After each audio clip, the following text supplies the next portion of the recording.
Welcome to రాజనీతి.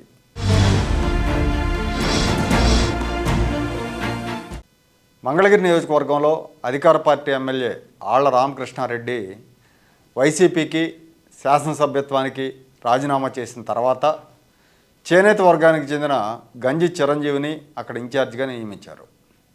ఈ సందర్భంగా వైసీపీ నేతలు సజ్జల రామకృష్ణారెడ్డి లాంటి వాళ్ళు తాము బీసీలు అధికంగా ఉన్న మంగళగిరిలో ఒక బీసీ నేతకు అవకాశం ఇచ్చామని, బీసీల మీద మాకున్న చిత్తశుద్ధికి ఇది నిదర్శనమని చెప్తా ఉన్నారు.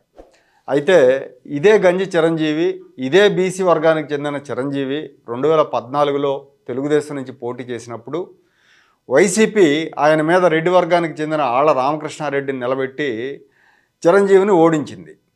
ఈ విషయాన్ని తెలుగుదేశం నాయకులు కౌంటర్ ఇచ్చారు. దీంతో సజ్జల కొత్త వాదన లేవదీశాడు. మంగళగిరిలో, కుప్పంలో బీసీల జనాభా ఎక్కువగా ఉంటే లోకేష్, చంద్రబాబు నాయుడు బీసీలకు అవకాశం ఇవ్వకుండా వాళ్లే పోటీ చేస్తున్నారని, బీసీలకు అన్యాయం చేస్తున్నారని ఆరోపించారు. కుప్పంలో 35 ఏళ్లుగా చంద్రబాబు ప్రాతినిధ్యం వహిస్తూ అక్కడ బీసీలకు అన్యాయం చేస్తున్నారని సజ్జల విమర్శించారు. వచ్చే ఎన్నికల్లో బీసీల పేరు చెప్పుకొని లబ్ధి పొందే ఉద్దేశంతోనే వైసీపీ నాయకులు ఇప్పుడు బీసీ జపం చేస్తున్నారు. ఎన్నికలకు ముందు హడావుడిగా కులగణన చేపట్టి ఆ పేరుతో తాము బీసీలకు ఏదో ప్రయోజనం కల్పిస్తున్నట్టుగా ఎన్నికల్లో లబ్ధి పొందాలనే ఆలోచన కూడా చేస్తున్నారు. వాస్తవానికి తెలుగుదేశం పార్టీ ఆవిర్భవించిన తర్వాతే బీసీలకు రాజకీయంగా న్యాయం జరిగింది. స్థానిక సంస్థల ఎన్నికల్లో బీసీలకు రిజర్వేషన్ తెచ్చింది ఎన్టీఆర్. ఎమ్మెల్యేలు, ఎంపీలుగా అత్యధికంగా బీసీలకు అవకాశం కల్పించింది కూడా ఎన్టీఆర్ఏ. ఉమ్మడి ఆంధ్రప్రదేశ్ చరిత్రలో తొలిసారిగా ఆర్థిక శాఖ లాంటి కీలక పదవి ఎస్సీకి ఇచ్చింది కూడా ఎన్టీ రామారావే.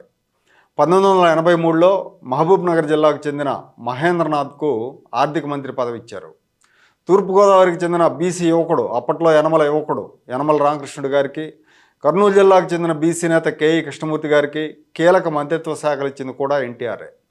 అప్పటి వరకు అధికారంలో ఉన్న కాంగ్రెస్ పార్టీ దామోదరం సంజీవయ్యని సీఎం చేయటం మినహా బీసీ, ఎస్సీ నేతలకు కీలక శాఖ, ప్రాధాన్యత గల శాఖలు ఇచ్చింది లేదు. కానీ ఆ దళిత కులానికి చెందిన సంజీవయ్య గారిని కూడా పూర్తికాలం పదవిలో కొనసాగకుండా ఆయన్ని నానా రకాలుగా ఇబ్బంది పెట్టి పంపేసింది కూడా కాంగ్రెస్లోని రెడ్డి నాయకత్వమే.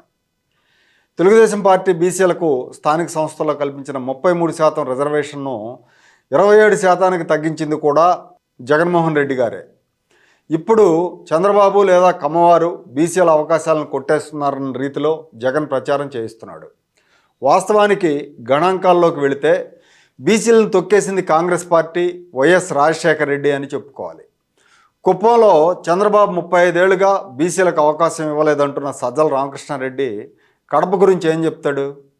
కడప లోక్సభ నియోజకవర్గంలో 1952 నుంచి 2019 వరకు జరిగిన అన్ని ఎన్నికల్లో రెడ్డి సామాజిక వర్గానికి చెందిన నేతలే ప్రాతినిధ్యం వహించారు. 1952 నుంచి 1971 వరకు జరిగిన 5 లోక్సభ ఎన్నికల్లో ఈ కడప లోక్సభ నుంచి ఎద్దుల ఈశ్వర్ రెడ్డి గెలిచారు. 78, 80లో కందుల ఓబుల్ రెడ్డి గెలిచారు. 84లో డిఎన్ రెడ్డి గెలిచారు. 89 నుంచి అంటే 35 ఏళ్లుగా ఈ లోక్సభ నియోజకవర్గాన్ని వైఎస్ కుటుంబం వదిలిపెట్టలేదు. వరుసగా 10 లోక్సభ ఎన్నికల్లో రాజశేఖర రెడ్డి, ఆయన తమ్ముడు వివేకానంద రెడ్డి, ఆయన కుమారుడు జగన్మోహన్ రెడ్డి, ఇప్పుడు జగన్మోహన్ రెడ్డి సోదరుడు అవినాష్ రెడ్డి వీళ్లే ప్రాతినిధ్యం వహిస్తున్నారు. మరి దీన్ని ఏమనాలో రామకృష్ణారెడ్డి గారు ఒకసారి చెప్తే బాగుంటుంది. చంద్రబాబు 35 ఏళ్లుగా కుప్పాన్ని వదిలిపెట్టడం లేదన్న వైసీపీ జగన్మోహన్ రెడ్డి కుటుంబం కడప లోక్సభను ఎందుకు వదిలిపెట్టడం లేదు అని అడిగితే ఏం చెప్తుంది? అక్కడ బీసీలకి, అక్కడ మైనారిటీలకు అవకాశం ఎందుకు ఇవ్వట్లేదు? కడప జిల్లాలో గత 25 ఏళ్లుగా వేరే సామాజిక వర్గానికి వైఎస్ కుటుంబం ఎందుకు అవకాశం ఇవ్వట్లేదు? మనం 2004 ఎన్నికల నుంచి తీసుకుంటే 2004లో 11 అసెంబ్లీ నియోజకవర్గాలు ఉంటే కడప జిల్లాలో ఒక ఎస్సీ రిజర్వ్డ్ తీసేస్తే మిగతా 10 అసెంబ్లీల్లో 9 నియోజకవర్గాల్లో రెడ్లే ఎమ్మెల్యేలుగా గెలుపొందారు. 2009లో 10 నియోజకవర్గాలకు 2 ఎస్సీ రిజర్వ్డ్ నియోజకవర్గాలు తీసేస్తే 7 రెడ్డి ఎమ్మెల్యేలు ఒక చోట మైనారిటీకి ఇచ్చారు. 2014లో 2019లో కూడా 2 రిజర్వ్ సీట్లు పోను మిగతా చోట్ల అన్ని చోట్ల రెడ్లే ప్రాతినిధ్యం వహిస్తున్నారు. కాకపోతే ఒక సీటు మైనారిటీలకు వదిలేశారు. అక్కడ మైనారిటీలు ఎక్కువగా ఉన్నారు కాబట్టి ఆ కడప పట్టణాన్ని వదిలేశారు. లేకపోతే అక్కడ కూడా ఇంకో రెడ్డి ఎమ్మెల్యే ఉండేవాడు. రాయలసీమలో అత్యధికంగా ఉన్న బలిజలకు, బీసీలకు వీళ్ళు ఎందుకు అవకాశం ఇవ్వలేదో జగన్మోహన్ రెడ్డి గారు, సజ్జల గారు చెప్పాలి. కడపలో లోక్సభ ఏర్పాటైన దగ్గర నుంచి ఒకే సామాజిక వర్గానికి ఎందుకు అవకాశం దక్కుతోంది? వీళ్ళంతా కమ్మకుల రాజధాని అని అమరావతిని చంపేశారు. కానీ అదే అమరావతికి సమీపంలో కమ్మ డామినేషన్ ఉంటుందని వీళ్ళ మూతులు నాకే మీడియా చెప్పే విజయవాడ లోక్సభ నియోజకవర్గ చరిత్రను కూడా మనం ఇప్పుడు చూడాలి. ఎక్కడ కులాధిపత్యం ఉందో ఇప్పుడు మీకు అర్థమవుతుంది. కడప లోక్సభ పుట్టాక వేరే కులానికి అవకాశం దక్కలేదు. కానీ విజయవాడ లోక్సభ నియోజకవర్గ చరిత్రను చూస్తే 1952లో హరీంద్రనాథ్ చటోపాధ్యాయ ఇక్కడి నుంచి ఇండిపెండెంట్గా గెలిచారు. ఆయనది అసలు ఏపీ రాష్ట్రమే కాదు, ఆయన బెంగాలీ కవి. బెంగాలీ అయిన హరీంద్రనాథ్ చటోపాధ్యాయని విజయవాడలో అది ఇండిపెండెంట్ అభ్యర్థిగా గెలిపించారు. 57లో కాంగ్రెస్ తరపున బ్రాహ్మణ సామాజిక వర్గానికి చెందిన కొమర్రాజు అచ్చమాంబ గెలుపొందారు.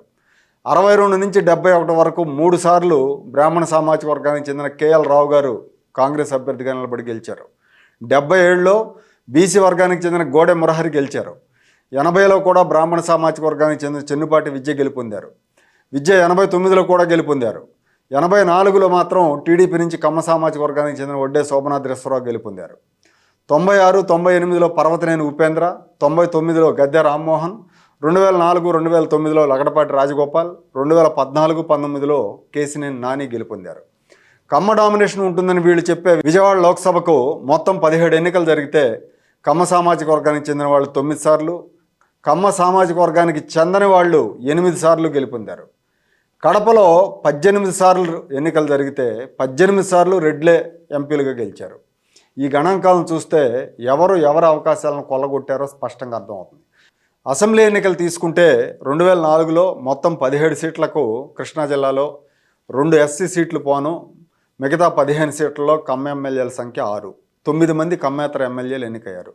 2009లో 16 సీట్లకు 3 ఎస్సీ సీట్లు పోను 13 సీట్లలో కేవలం 4 కమ్మ ఎమ్మెల్యేలు ఉంటే 9 మంది కమ్మేతర ఎమ్మెల్యేలు ఉన్నారు. 2014లో 6 కమ్మ ఎమ్మెల్యేలు ఉంటే 2019లో 4 ఉన్నారు. ఏనాడు కూడా జిల్లాలో వీళ్ళ సంఖ్య మిగతా కులాల కంటే ఎక్కువగా లేదు. అదే కడప తీసుకుంటే ఒక్క మైనారిటీ సీటు తప్పించి జనరల్ సీట్లు మొత్తం ఒకే వర్గానికి, రెడ్డి వర్గానికి కేటాయిస్తున్నారు.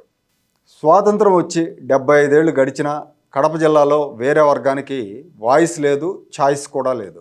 అలాంటి జిల్లా నుంచి వచ్చిన జగన్మోహన్ రెడ్డి నా ఎస్సీలు, నా బీసీలు అని నంగనాచి కబుర్లు చెప్తూ ఉంటాడు. అలాంటి నేపథ్యం ఉన్న వైఎస్ జగన్మోహన్ రెడ్డి, ఆ పార్టీ నాయకులు చంద్రబాబు, లోకేష్ బీసీలకు అన్యాయం చేస్తున్నారని ఆరోపించడం హాస్యాస్పదంగా ఉంది.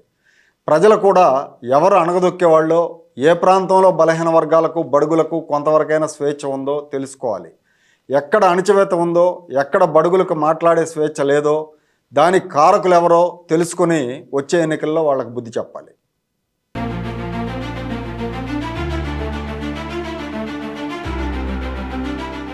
Like, share and subscribe to Rajaniti channel.